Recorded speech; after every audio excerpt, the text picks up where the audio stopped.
Missed an episode of your favorite podcast? Choose from over a decade of content in our archives, not just the latest episode. All free at GCNlive.com. This is your call to action. Get prepared, America. Economy, survival, energy, disasters. This is USAPrepares.com. Informative radio, educational radio. Interact now by emailing instructor at USAPrepares.com or text at 434-390-7953. Class, please take your seats. Now, your instructor, Vincent Finelli. Everyone all set, cocked, locked. Here we go. Your dial set correctly to USA Prepares. Thank you for being with us. Jason, thank you for engineering the broadcast and placing the call to Guineith Isaacs in Australia. Welcome, Guineith. Hello, Vincent. How are you this morning? I am doing just wonderfully. I really am. You know, it's been raining on and off like every day, or every other day. It's been raining. The ground is moist. And, you know, if the sun would come out a little bit more, the grass would really take off and we'd be able to feed our cows. But other than that, it's really pretty good. Well, I don't know whose rain we're getting, but we're getting someone's rain, and it has been, a lot of rain. So the trees like it. The grass likes it. The grass would like a little bit more sun. We would too. And, if it ever lets up, then we'll be able to bale the hay and feed the cows through the winter. But we don't see any, letting up of the rain. How about with you? Are you getting anyone else's rain? No. I think you must be getting all our rain. Yep. We've had, we should have had, well, let me put it this way. Every other year that I've been on this property, except maybe last year was pretty dry. But other than that, I bought this property in 2013. So every other year since 2013 that I've been here, this property has had two modes of being, concrete and mud. Not much in between. So that means in summer, it's concrete out there. The ground is just concrete. That's the only word I can use to describe it. And then the winter comes, and it turns to mud. And that's how it has been. And you could not take a tractor out on the fields. And there was only about 2 months of the year when it was neither mud nor concrete. And that's not how it is at the moment. At the moment, the ground is almost perfectly moist. So it's not mud and it's not concrete. And I like the ground that way because you can dig it and the soil is not utterly waterlogged. But at the same time, it indicates that there hasn't been as much rain as what there was in previous years. So It's a little bit of a worry. We haven't had much inflow into our dam. And the other thing that the dry weather has been doing, which is I would like to discuss today, it's been providing an opportunity for the mice to breed, which is a minor inconvenience here, except for the fact that I have to trap them every single day, and I'm catching some days 4, some days 6 mice a day, every single day. So if I wasn't trapping them all the time, then they would very quickly build up to really quite awful proportions. But in other parts of Australia, in Western Victoria and in central New South Wales, they are really, really having a bad time with the mice, Vincent. You know, I just want to make a comment when you're talking about the rain, mud, and concrete. Farmers are said to have two complaints, two main things really bother farmers. One is not enough rain. That's one problem that farmers have. The other problem that farmers have is too much rain. So not enough rain and too much rain. And that's absolutely the truth. It really is. It'd be nice to have the weather of the 1950s and the 1960s as I remember it, which would be, it would rain on average about once a week, maybe every 5 days. It'd be a nice rain, and then the sun would come out. The plants loved it, the grass loved it, the trees loved it, we loved it, and then we ruined it. And I've been thinking about how we have been exploiting the earth. Well, not us, not you and me and our class, but other people who have become rich and filthy rich, exploiting and plundering the earth. And they have done it by mining and strip mining. They've done it by dumping trash into the ocean. They've done it by dumping trash in landfills. They've done it by building nuclear reactors. They've done a terrible disservice to the only planet that is our home. And what I see happening, and there's a little tangent, class, what I see happening is there are people like Bezos, Jeff Bezos, and Elon Musk, and they want to, and Bill Gates, they want to exit the planet because we've trashed it so badly. They think that there's no fixing it. At least I'm imagining that they believe this, and they want to get out of here. The answer is not to trash it. The answer is to conserve. The answer is to stop using these plastic bags. And I'm not talking about the Chinese factory outlet bags alone. I'm talking about all kinds of plastic bags. Back in the 1940s, I don't think there was anywhere near the amount of sodas, snacks, fun-sized Milky Ways, potato chip bags, single-serving potato chip bags. I don't think there was anywhere near the amount of plastic bags for bread and everything else as there is today. And it's hardly biodegradable. So I think we're destroying the planet with convenience, and it makes me angry when I look at people abusing the planet because they're ignorant and careless and reckless with what they buy and what they do with the wrapping of what they bought. Like going down our dirt road. We have a dirt road, and I find pizza boxes, I find beer bottles, I find soda bottles. People just throw them out the car window into our field, or they just leave them on the road. And so we go and pick it up, and it makes me sick. And I'm thinking that one day Lucille is going to come with, most people like those who are picking up the trash, and Lucille is going to extract her opinion on people who do this kind of thing. And it's not just here. It's everywhere. Guineith, any comments? Yeah, I think that this is all going to, I don't think you're going to have that problem for much longer. That's going to be the topic of today's broadcast. Because I emailed you earlier and sort of like explained that we're heading for a complete civilization collapse. But in the meantime, I wouldn't consider myself a person who eats a lot of junk food. I would consider myself probably the exact opposite of a junk food person. But even so, breakfast cereal for us means one of two or three products. Muesli, what we would call porridge oat, which you would call oatmeal, or wheat biscuits, which are pressed wheat biscuits. So I don't know if you have them in America. I think they might be Wheaties, but they're a biscuit which is maybe 1.5 inches wide by probably about 3 inches long and about half an inch thick biscuit of wheat. And it's basically 100% pure wheat, or 99% wheat and 1% salt, maybe to, sort of preserve it a little bit.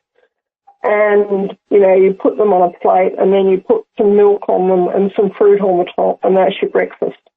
They come in a plastic bag, in a box, And the box gets burnt and the plastic bag gets reused until it gets holes in it, and then it gets buried in the garden. But at the moment, I wouldn't consider that we eat a lot of junk food. And most of the plastic bags that we have come from products like pasta, oats, breakfast cereal, meaning Wheat Bix or muesli, and, like cartons of milk and that sort of thing. But I would be digging at least 1 or 2 holes a week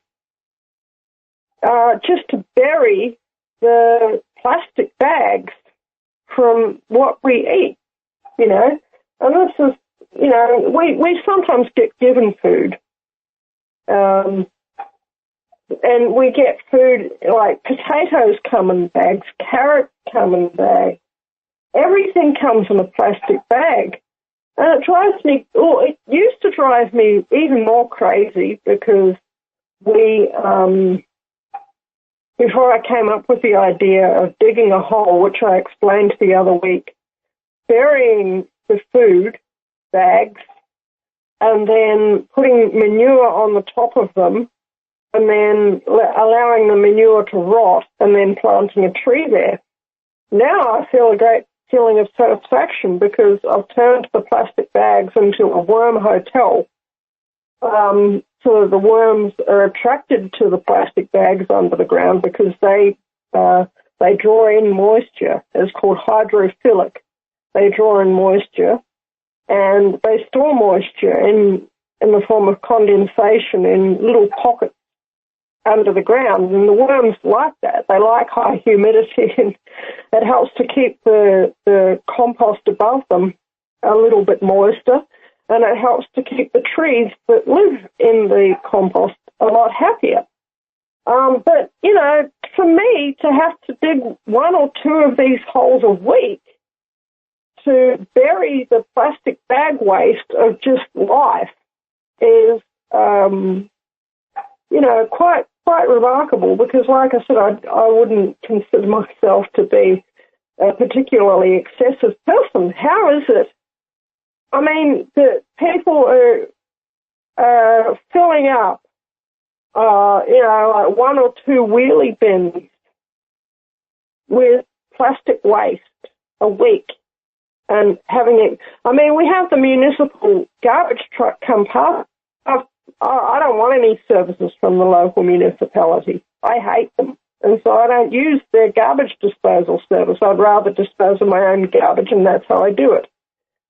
But how do people who really eat a lot of junk food, how much waste would they be producing?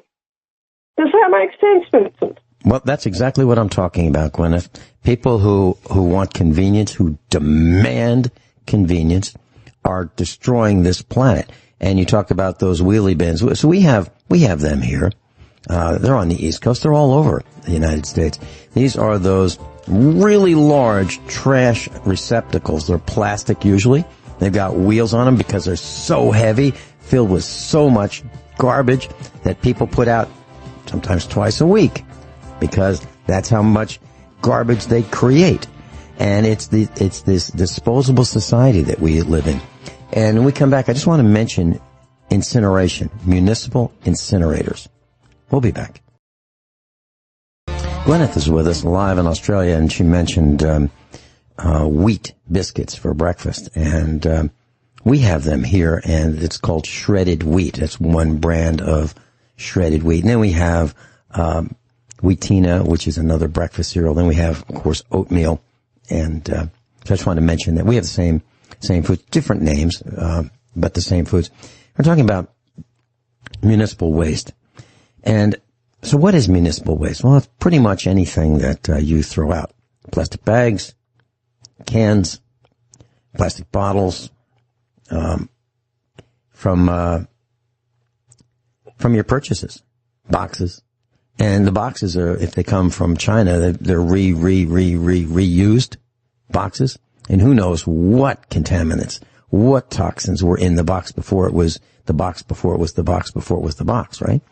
Because they recycle them. And you can tell Chinese boxes because they're flimsy. They don't have the same color. They have nowhere near the strength of a brand new box. So all that goes into the municipal waste, and then there's hospital waste, which has, dead bodies and diseased organs and, parts of bodies that have been cut off. And so if hospitals decide, even pet clinics, okay, when they euthanize, diseased animals, they can turn that into waste by burning it. So a lot of this stuff goes in the air, and the plastic bags that Guineith puts into the ground to trap moisture and to contain moisture, in many cities that goes right into the air, and there are these smoke bags, and you really just don't even think about it. They're tall, and they just burn this stuff. They burn whatever.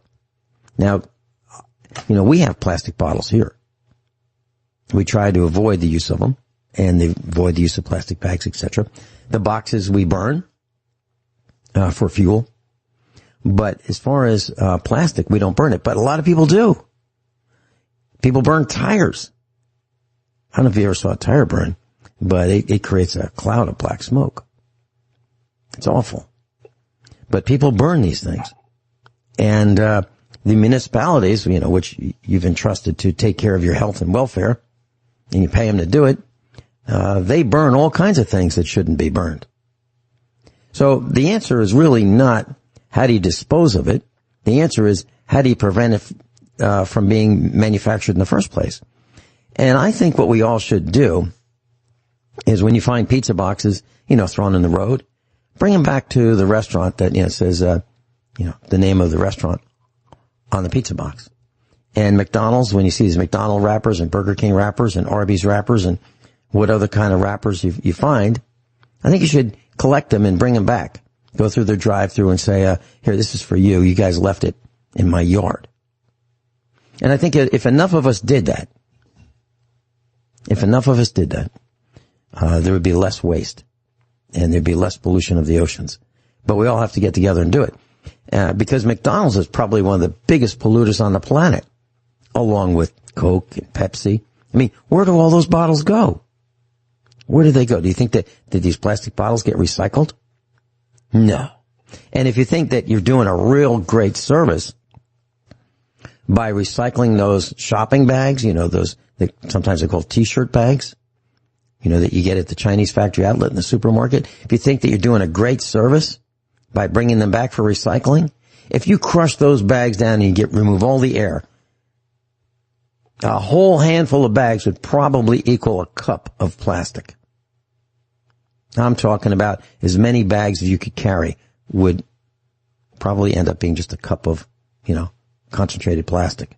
So how much have you really improved the environment by recycling compared to all the other plastic that just gets thrown out, like raisin bags, delicatessen bags, sliced cheese bags, meat containers. Meat containers used to be made out of kind of a cardboard tray. Now it's a plastic tray.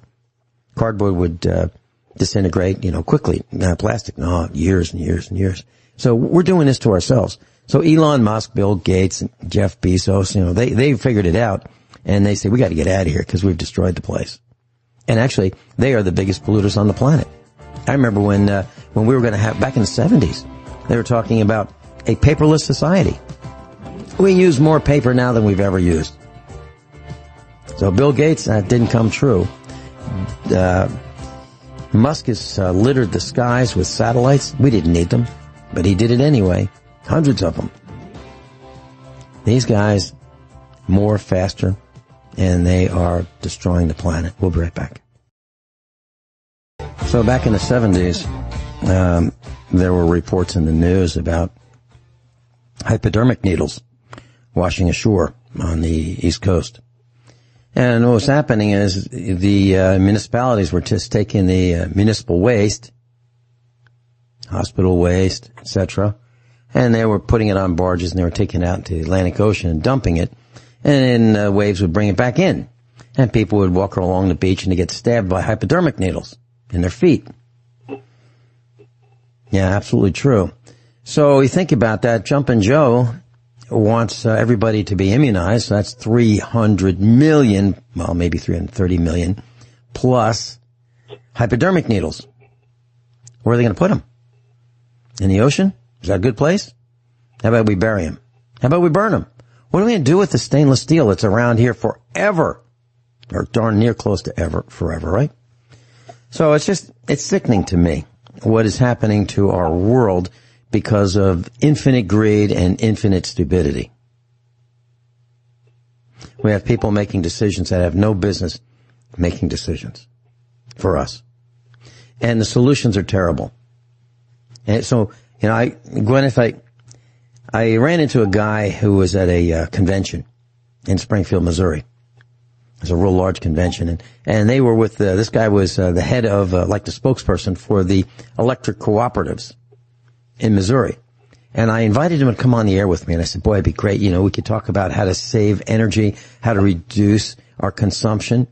Because, people, who look like they can't afford to pay their electric bill, they leave their lights on, their porch lights on 24 hours a day.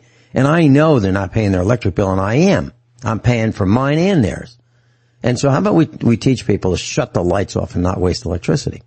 And this guy said to me, no, we're not in that business. We're not in the business of telling people how to reduce their energy consumption, electricity consumption. So how do you fix this? The only way to fix this is through education that I can think of, to teach young people, no, when you see your mommy or daddy throwing trash out the window of the car, you say, no, don't do that. Back up and let's go pick it up. Because that's not nice. But we don't teach people that anymore, do we? We teach them how being a homo is a good thing. Sounds like Rome is burning as far as I can tell, Guineith. Your thoughts? Yeah, I think that we're at the very cusp of civilizational collapse. This is what happens every single time the civilization collapses. And if you think of that, if you look at every single time in history where there has been a whole civilization within a year or two, usually the collapse point comes within a year or two, okay? Like, you'll get a civilization that's been around for 500 years. Actually, most ancient civilizations lasted for around about 300 years at their real apex.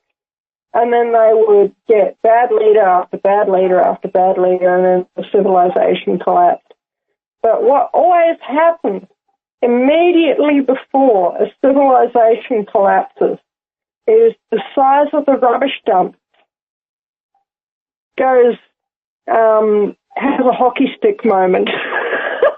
Just goes through the roof. Suddenly everybody's throwing everything out. Suddenly it becomes a disposable society. So we've been here before, and I'm not kidding. You can go to ancient Rome, okay, and they have archaeological excavations for ancient Roman rubbish tips and ancient Hebrew rubbish tips, ancient Jewish rubbish tips, because, in ancient Israel ran the world at the time. It controlled an empire. It controlled land. It controlled people, for hundreds and hundreds and hundreds of miles around. And then, they got their set of corrupt leaders. But you can go to Jerusalem, and they have an ongoing archaeological excavation of the rubbish tip of ancient Jerusalem. And they're just excavating it all the time. And the things that they find are quite astounding, and we learn a lot about a nation by what it throws out. And that's why archaeologists, when they come across an ancient rubbish tip, they're delighted. They think it's great because here is a whole treasure trove of what people threw out.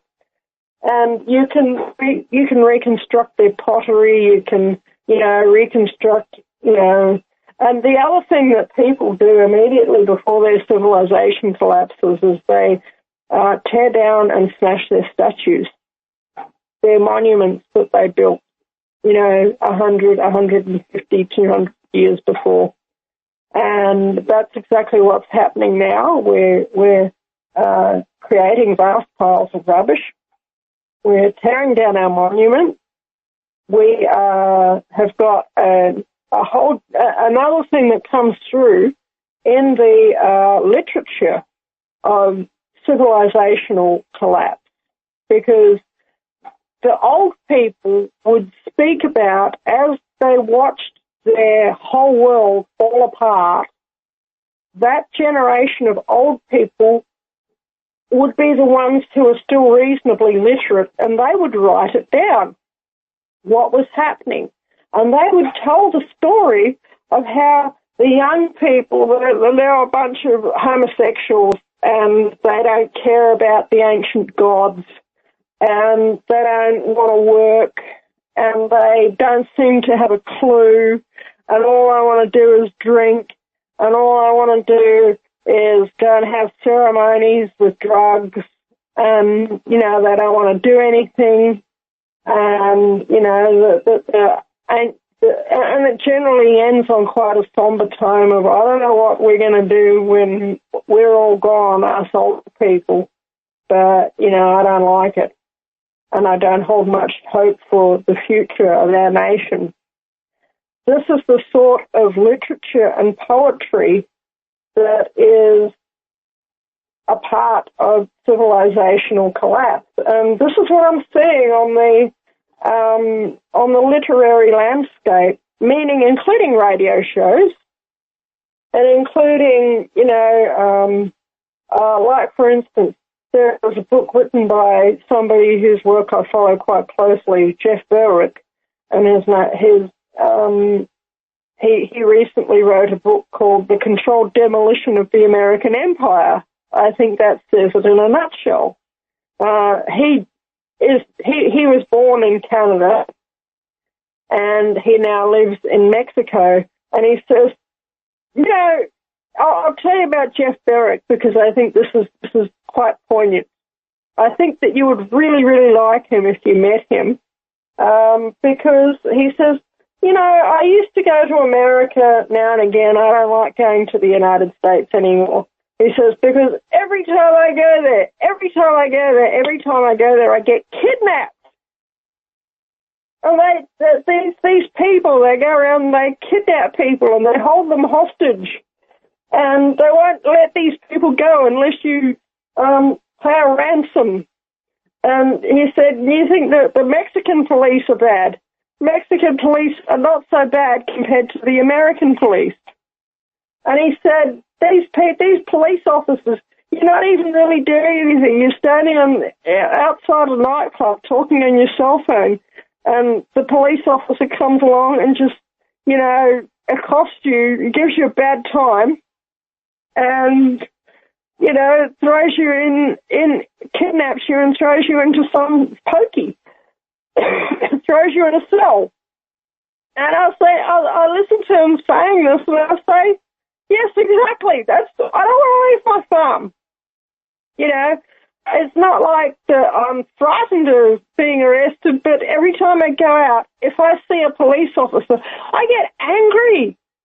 And I look at them and I just see what they do. But this is what happened in ancient Rome just before it collapsed.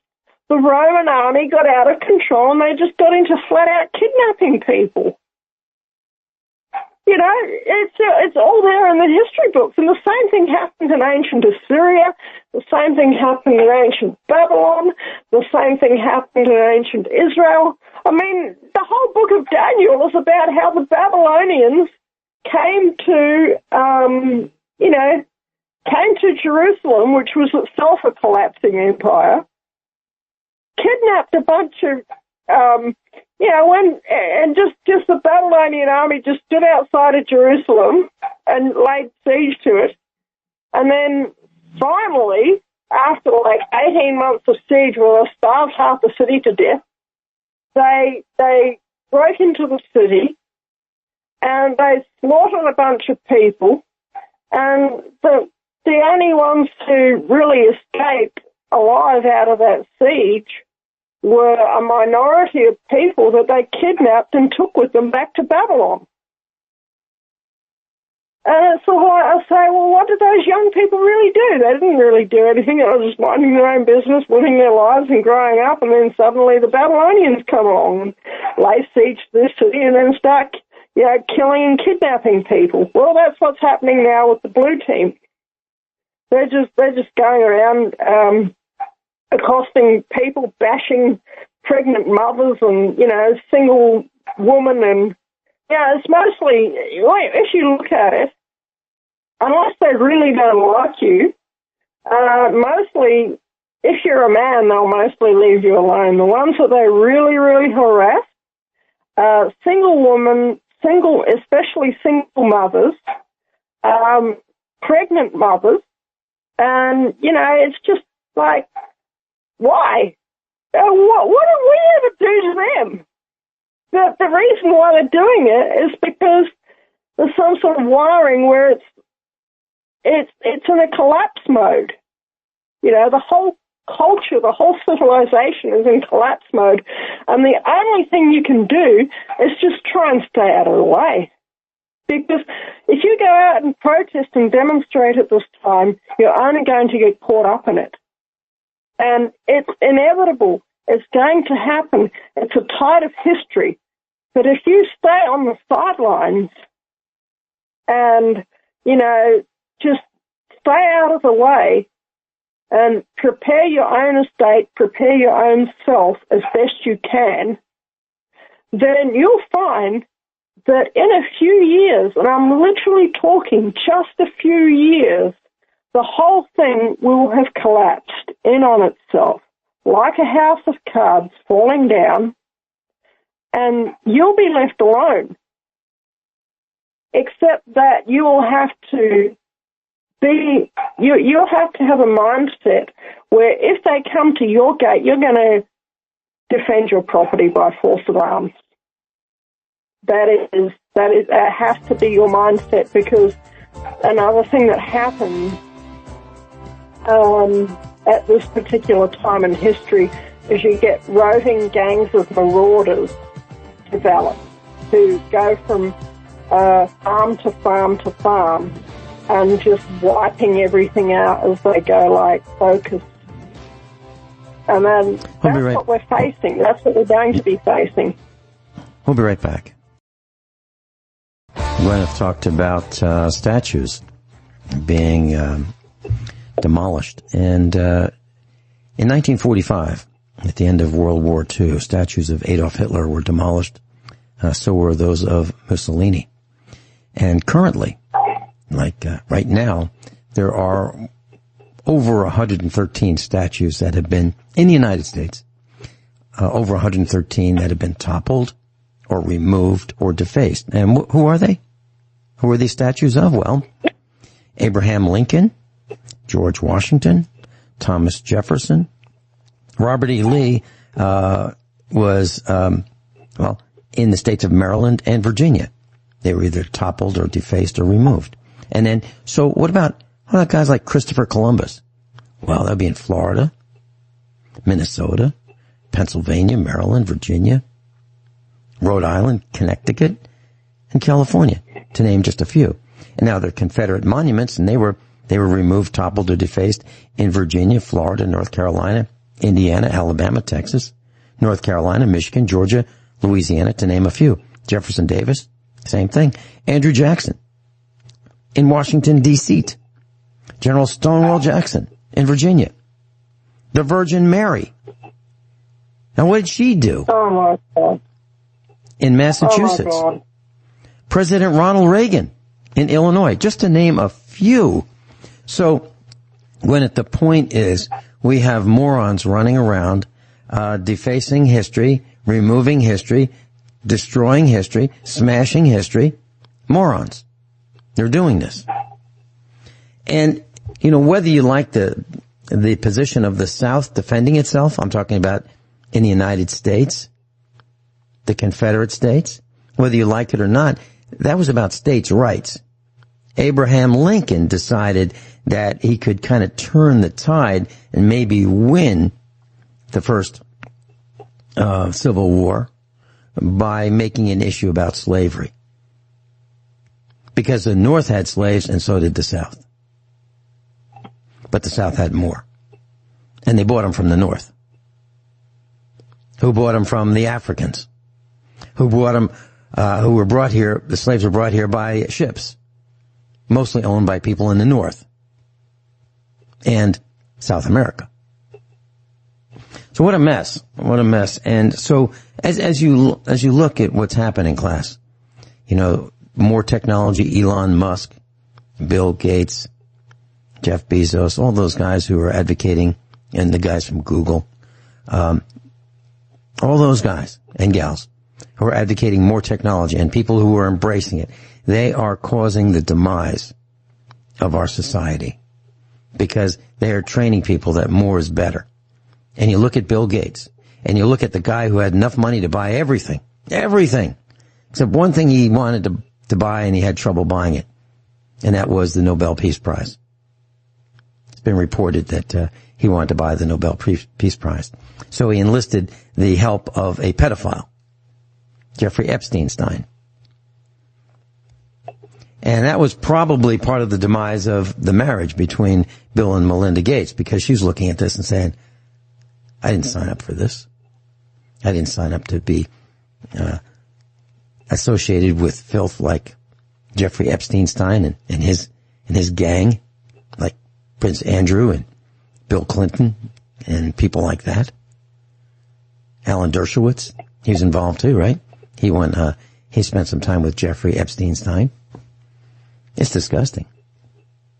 And you know, Guineith, you and I and our class, all we really want is a fair shake, a level playing field, and to be left alone. That's all we want.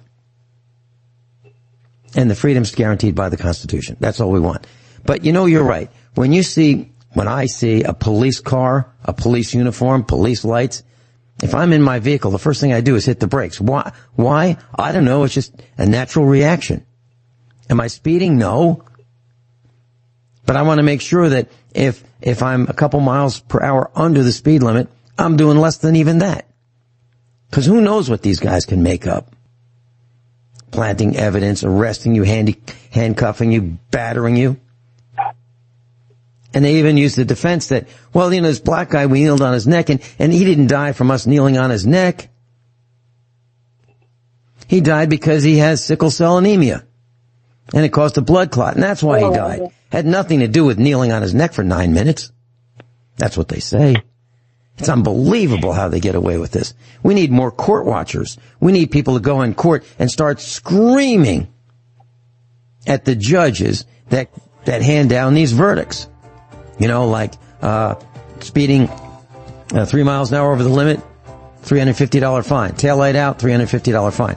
Really? Really? It's out of control. Just like Rome. Just like Rome, where the government used the military, which now includes the police, to control our behavior and to lock us up. Pretty soon there won't be broadcasts like USA Prepares, because this will be considered hate speech. Can you imagine that? Free speech is on the way out, class. YouTube is absolute proof of that. Guineith Isaacs and I will be right back. Guineith has a full slate to be discussed in class today when we come back. Guineith Isaacs is with us live in Australia. She lives in a home on a farm that is off-grid. And so her connection is powered by the sun. And our connection over here in Missouri is powered by the sun. So both of us have solar systems. And we probably have the oldest, or the first, transcontinental, both ends being off-grid broadcast there is. I believe that USA Prepares is that broadcast. Guineith, one of the problems that is starting to be talked about more and more now is food and shortages of all kinds. I reported yesterday that copper If you want to buy a roll of Romex copper wire, 12 gauge, 2 conductors plus a ground, that'd be 3 copper wires in a Romex yellow sheath, is $560 for 1,000 feet. 16 years ago, when we built our home, I bought rolls of it to wire our farmhouse here, and it was $138 for that same roll from the same manufacturer, sold by Lowe's, the same company. So copper is in short supply. It's hard to get rolls of copper wire if you want it. The price is through the roof. The same with lumber. We've reported that. And it looks like food is becoming the latest scarcity. And that was something that you wanted to talk about, isn't it? That we need to grow our own food. Yeah, we do. And there's something actually, it's in the Bible. I think that Jesus said it in the Bible. He said, "Woe to you when your measure is small and your shekel is large." That means when you've got a small measure and you've got a lot of dollars to buy that small measure, then you're in real trouble. You know, this is it. So we have got to get to the point where we are making most of our own food. And I'm not there yet, but I'm on the road to that place, and I know that one day that there's going to be no more grocery store. And so I'm looking to increase the population of food-producing things around here. And that includes potatoes. So when I get a bag of potatoes, sometimes I'll have the potatoes in storage, and the potatoes will start to sprout in storage, and I don't throw them out. I take them into the garden, and I make a potato patch in the garden, and I plant these tutored, which means sprouted potatoes, in the garden. And so I've established a few potato patches over the years, and I'm now at the point where I'll be walking around in the garden and I'll just see a potato in a random place, and I'll go, okay, well, I forgot I planted a potato there. But the potato didn't forget that it was planted there, and it just sort of went forth and multiplied, you know. And another plant that I major on as a starch staple is because we've lived with starch staples for so long in our society and in our culture that it's hard for a lot of people to feel as if they've had a proper meal if they haven't had a starch staple. That's why I grow potatoes. And another starch staple that I grow is arrowroot, okay, which is Canna edulis is its Latin name, and it is actually a garden flower, but it has actually the whole plant is edible. The flower's edible, the root's edible, the stalk you can feed to your livestock, the leaves you can feed to your livestock. You could use the leaf. It has a large sort of banana-shaped leaf. It's actually quite closely related to the banana, but it's not as big, and it doesn't make a banana-type fruit. You know, so it has a seed pod rather than a banana on the top of it. But it has a root that I have liked the taste of ever since I was a little girl. And potatoes really struggle here because we live in a semi-arid climate. But arrowroots do pretty well, provided that they have a rich soil. And since I'm into making these, tree planting places, I plant a tree in the middle and I plant arrowroot plants around the outside of the tree. And that provides some shade, some shelter, some protection for the tree as it's growing. And then as the tree matures, I can pull the arrowroots out, and I can divide them up. I can eat some of them, and I can transplant some of them. And it's something that will grow here, that I know that any time that, we're facing a situation where we absolutely cannot get out there to get food, at least we'll have potatoes, and at least we'll have arrowroot. And the skins of the potatoes and the skins of the arrowroot, you peel them off, and they can be chopped up and fed to the chickens to help supplement their food supply as well. And,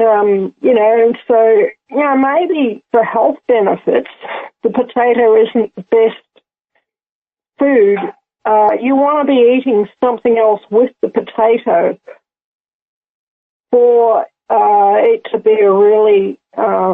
it to be a proper nutritious part of the diet. But what potatoes do is they fill you up. They give you a sensation of being full.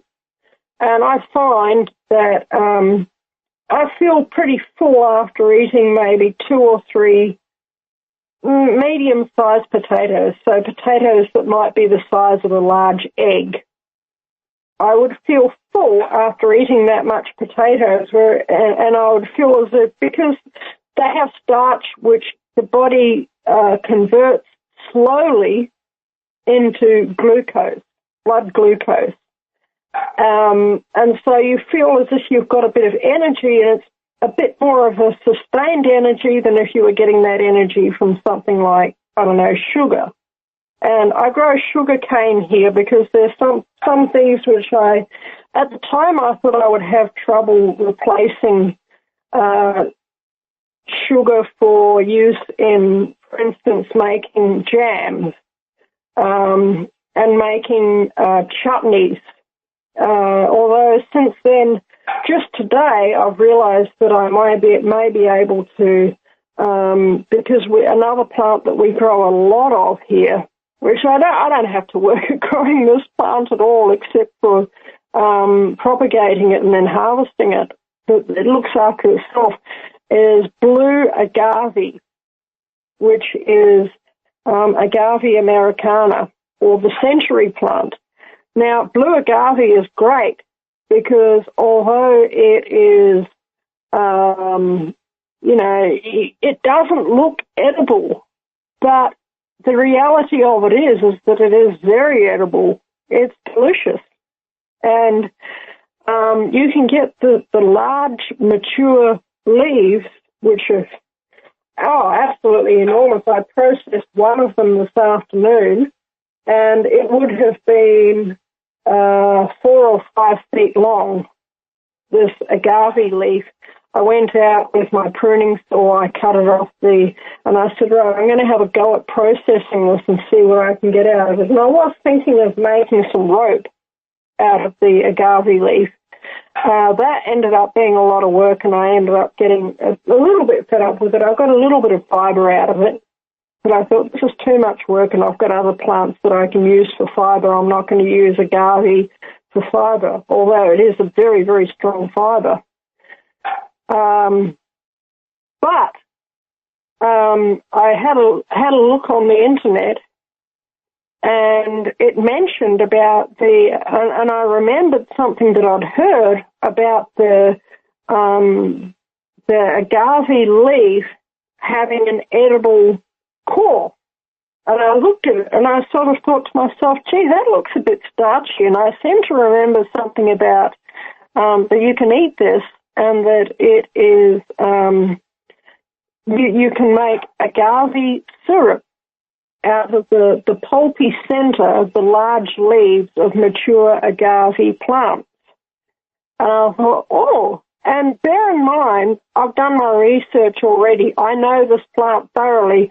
I know that it's not poisonous. Okay? So any time that you go doing this sort of research into a new plant, you need to research the information that's out there already on the plant that you want to, study and that you want to use. But agaves are an easy one because they're commercially grown in Mexico for agave syrup production. They call it agave nectar and agave sugar. And, of course, the blue agave is also the source of tequila.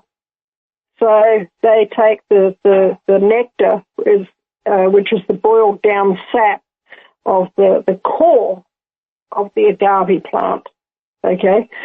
And they chop it up and they boil it and they get the syrup out of it and they brew it and then they distill the alcohol out of it, and that's how you make tequila.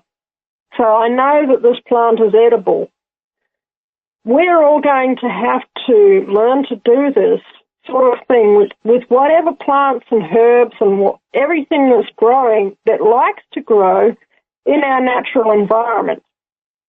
Okay, and around here, what likes to grow here is cactus and succulents. I can grow olive trees. Olive trees actually do quite well here. I can grow fig trees actually also do quite well here. This is plants that are adapted to an arid or semi-arid climate already. Although I do grow a few plants that aren't necessarily arid or semi-arid plants. I grow apples and I grow plums. And actually, probably even the arrowroot is probably not really a arid or semi-arid plant. It likes to be temperate or tropical.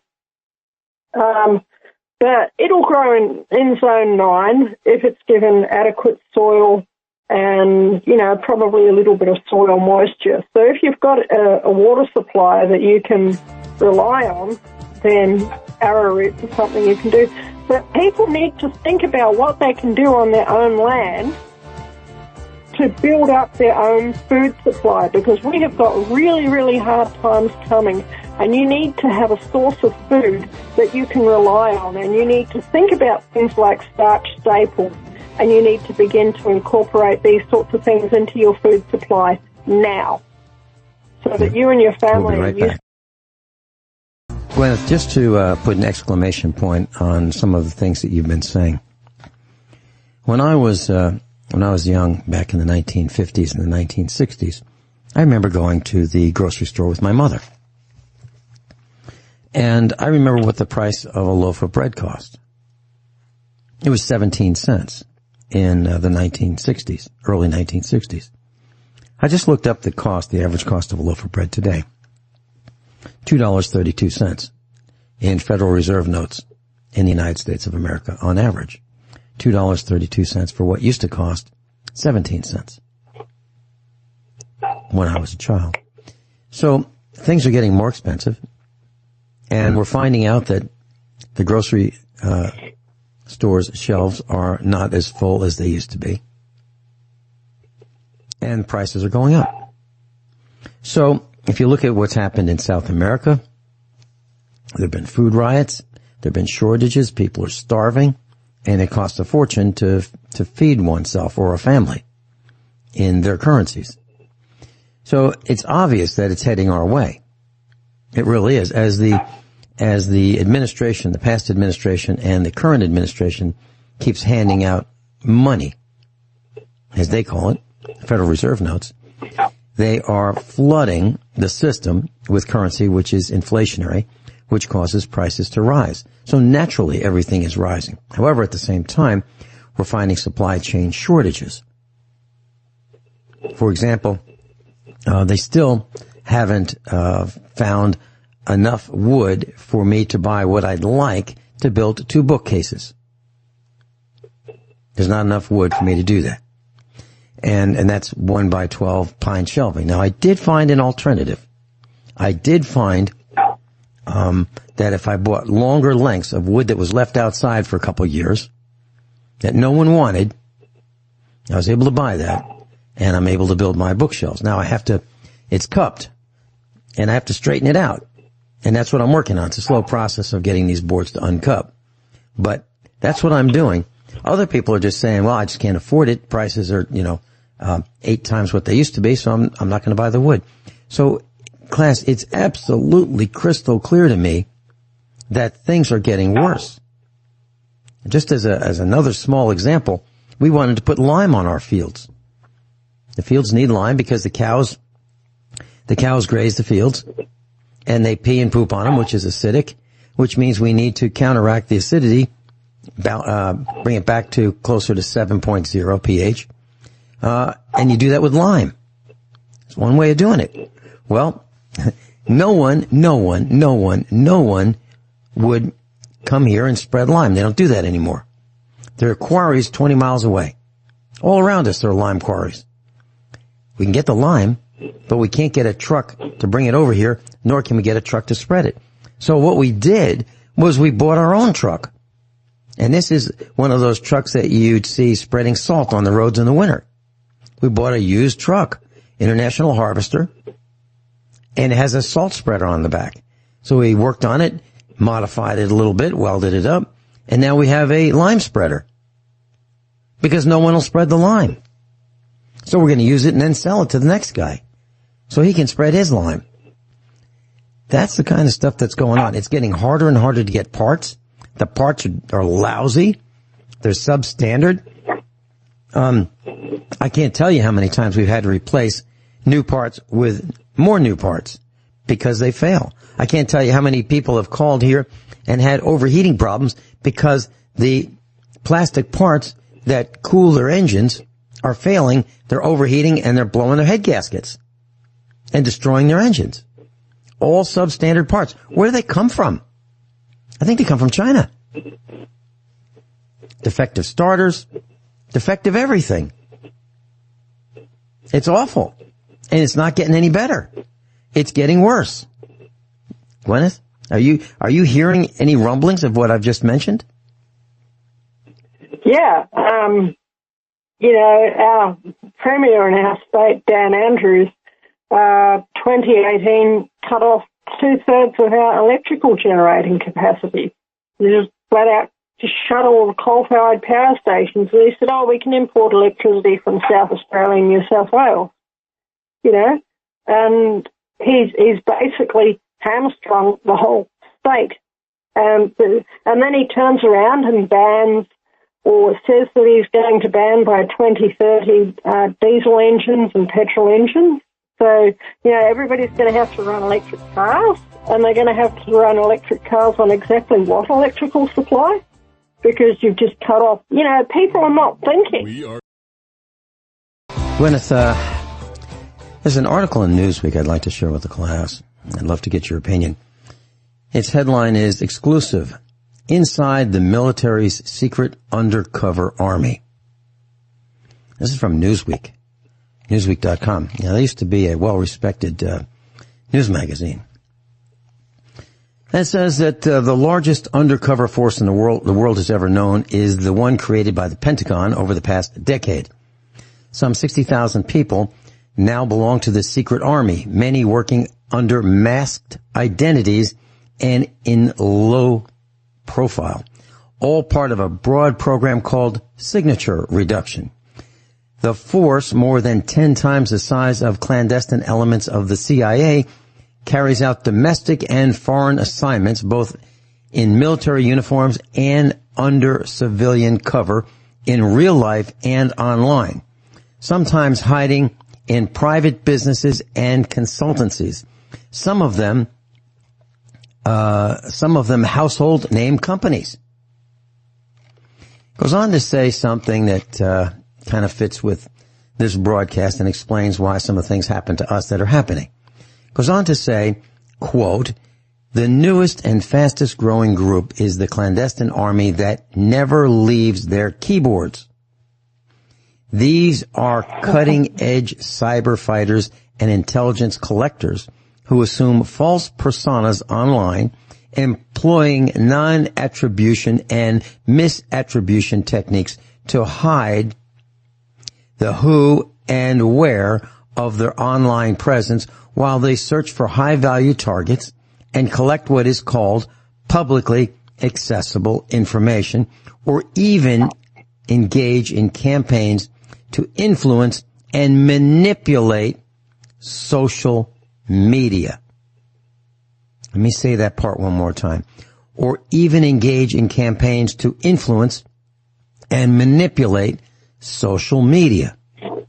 Goes on to say hundreds work in and for the NSA, but over the past 5 years, every military intelligence and special operations unit has developed some kind of web operations cell that both collects intelligence and tends to the operational security of its very activities.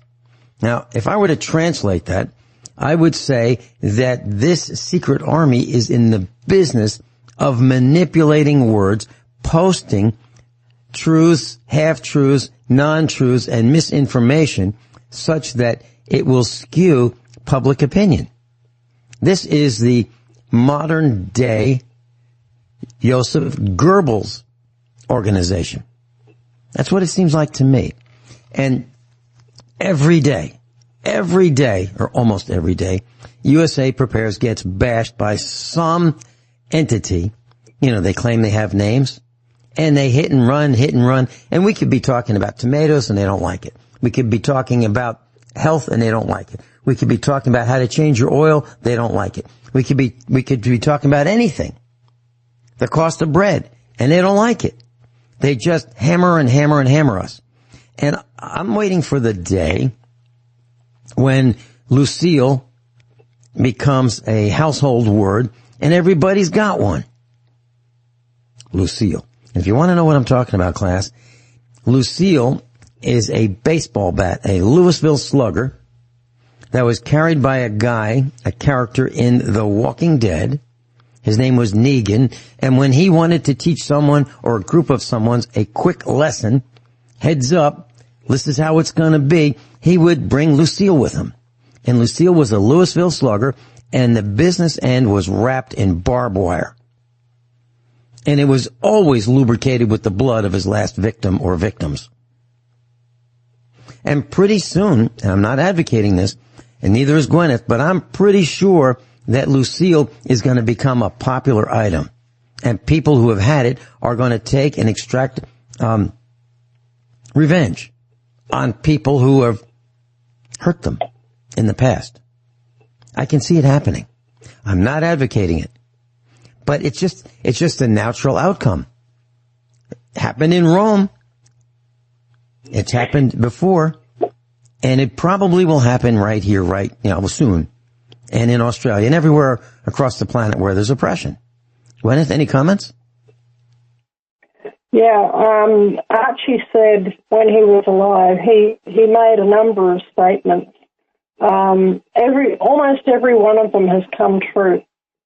He said, just before the return of Jesus Christ, you will see this country, Australia, descend into a Mad Max state. And, the irony of it is that I live, probably about, 80 miles from a town called Clunes, which was one of the main towns in the original, Mad Max Road Warrior movie that was produced back in the 1970s, I think 1976. A lot of the scenes were shot in a town called Clunes, which is literally just down the road from where we are. I mean, it's probably about, 3/4 of an hour's drive. So, but in Australia, that is just down the road. And he said that. He said, you will see Australia descend into a Mad Max state, which I believe is which is our way of saying exactly what you're saying, that people are going to get fed up. By the way, people need to know the reason why that baseball bat was named Lucille. Could you fill them in on that, Vincent? Yes. The Walking Dead is a television series, and it's quite brilliant. And it depicts what happens in a societal collapse. And there was a guy by the name of Negan, and Negan was a leader, if you will, of a group of people. And he collected them, and they figured that they were better off with him than without him. But whenever he needed to teach someone a lesson, he would bring out Lucille. And Lucille was this Louisville slugger with the business end wrapped in barbed wire, as I mentioned. And it was named after his late wife, who died. Her name was Lucille. So he would bring Lucille with him, which was now in the form of a baseball bat. And when he demonstrated the effect of Lucille, it ended in blood everywhere. And he would say, let me tell you how it's going to be. And he would just smash somebody in the head with the baseball bat and kill him. There'd be blood everywhere. That's what he did, and that's who Lucille is. And as I understand it, Lucille was actually brutally murdered in the movie, as I remember it. I think some terrible, terrible things happened to Lucille before she died, which I'll leave to people's imaginations, and then she was brutally murdered. So it's not like that she just died of a natural death or something. These sorts of things are the sorts of things that happen in a full systemic collapse.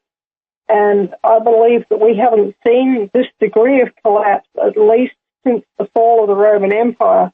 But I believe that this will be worse than the fall of Rome, because when Rome fell, you still had a huge substructure in the societies that Rome conquered where people still knew how to do stuff,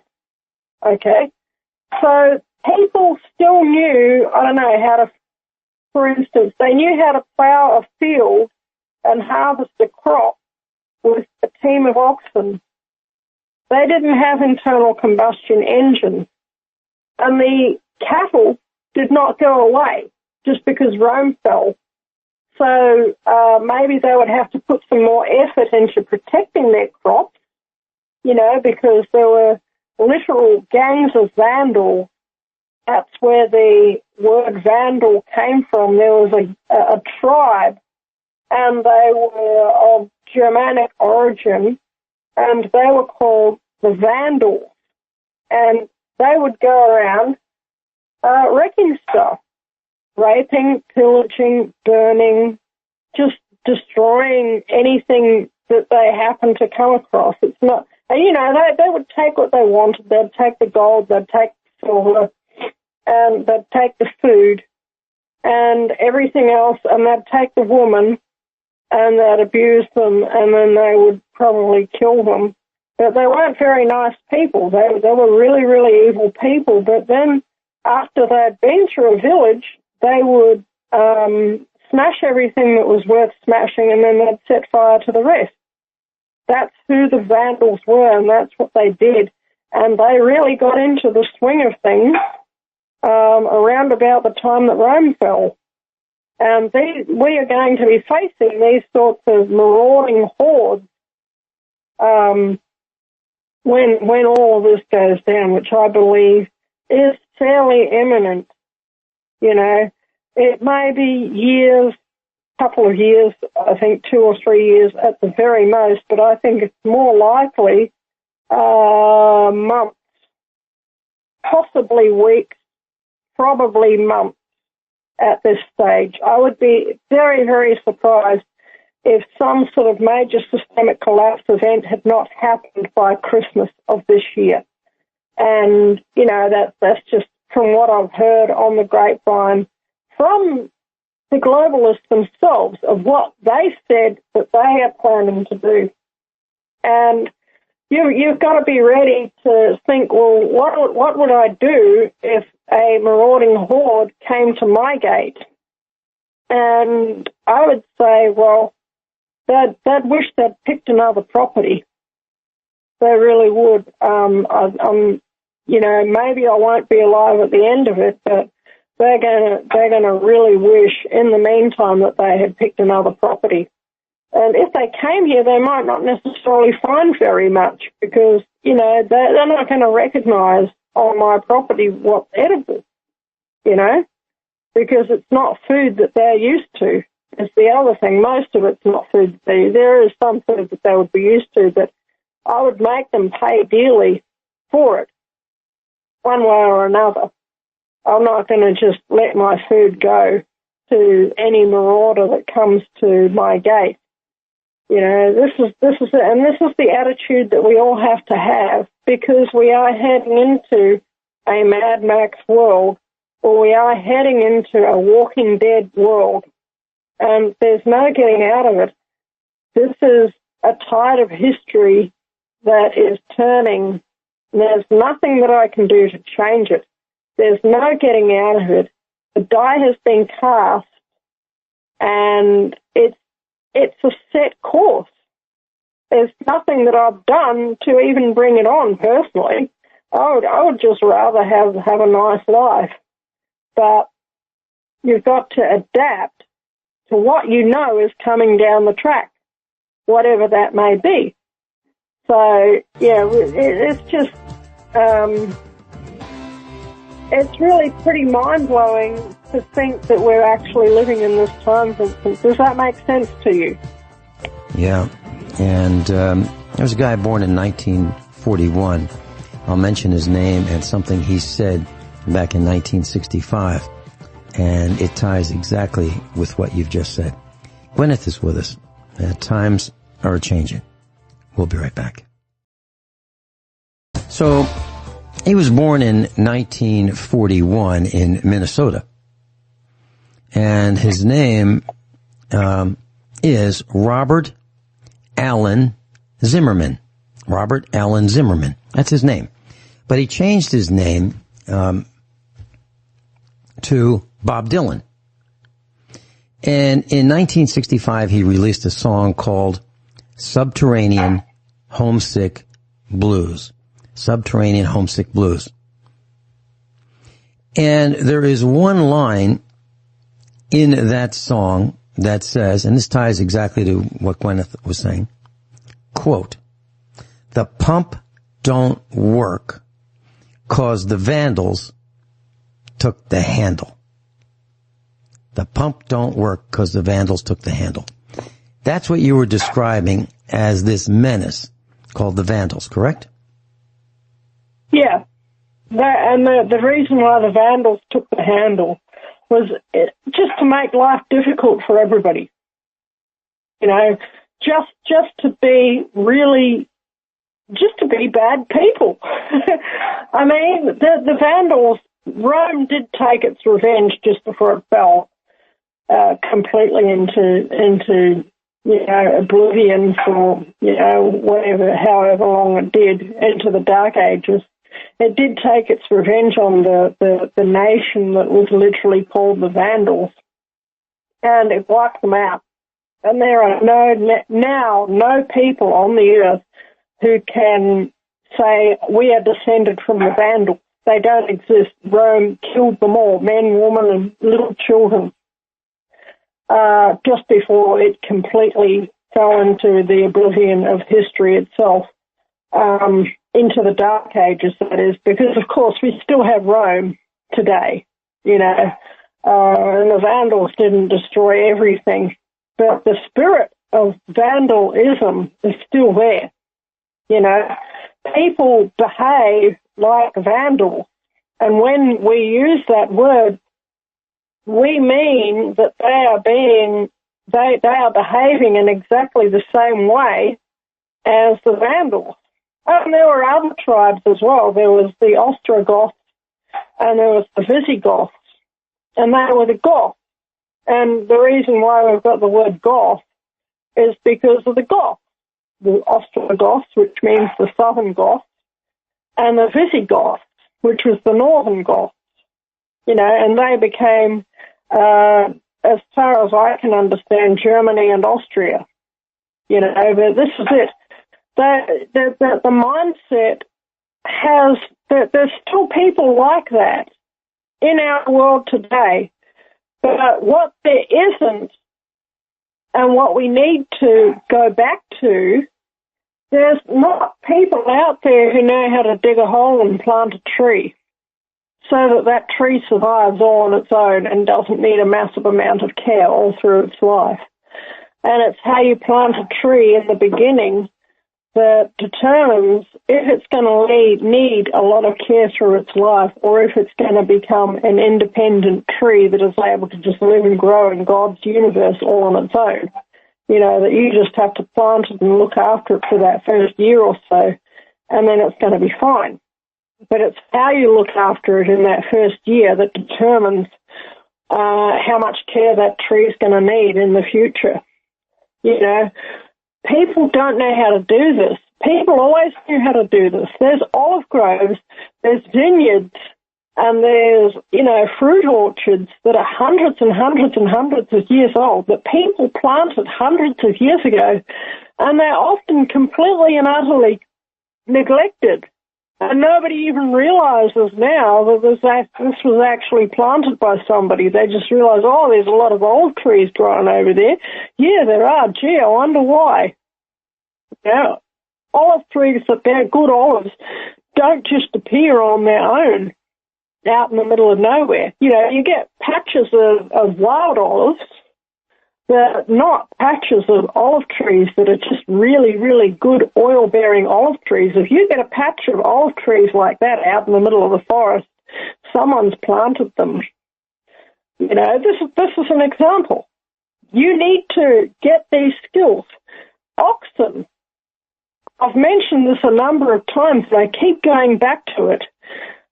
If you are a farmer, especially if you are a farmer that has cattle anyway, get some of your young calves and train them, the young bull calves, castrate them and train them to be oxen.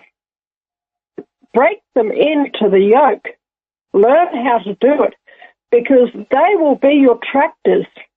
When there's no more tractors, they will be your tractors. You will be able to plow your field. You will be able to run a lot of your harvesting equipment and hay rakes, and you'll be able to adapt them to be powered by the oxen, because 150 years ago, there were no internal combustion engines. That's how farmers ran their farms. They ran them by equipment that was powered by the locomotive force of the oxen. The oxen would pull the cart and it would turn a wheel